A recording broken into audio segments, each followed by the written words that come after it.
Joel, can you push the changes? I got it.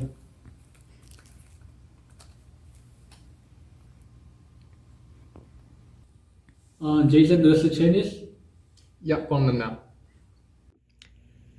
Beyond the Horizon is a VR experience that tells a story of loss and healing.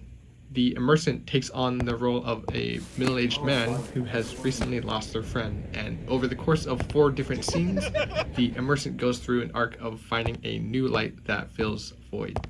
The unique thing about Beyond the Horizon is that it tells its story over the course of several days.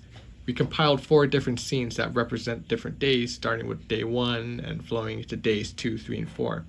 This allows us to have a proper narrative arc for a stronger delivery of our message. We wanted users to leave the experience feeling different, or in other words, have new perspectives on life. Loss is a very heavy topic that affects all of us, and sometimes it can be difficult to move forward in times like those. That's why with Beyond the Horizon, the main message we wanted to articulate is that even though we have times where we are at our lowest, there will be new kinds of hope and light that keep us moving. This idea was the basis of every design decision we made for Beyond the Horizon.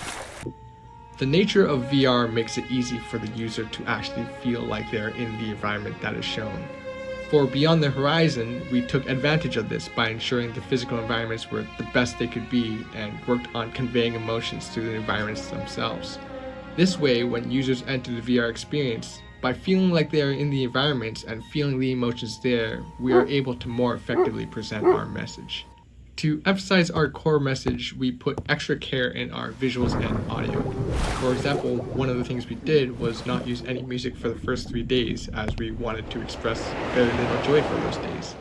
Then for the final day, we chose a very soothing and hopeful song to show the protagonist's narrative arc.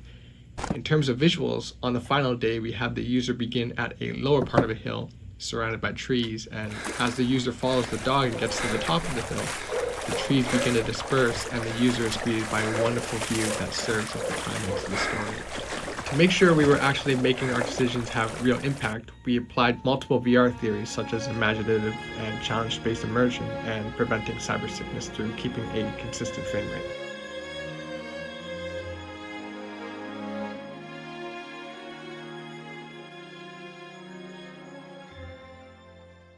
There were 2 things that we wanted to absolutely ensure were successful: the impact of having a dog and the final scene. From our feedback, we only had positive comments regarding the dog and how users liked having the dog there.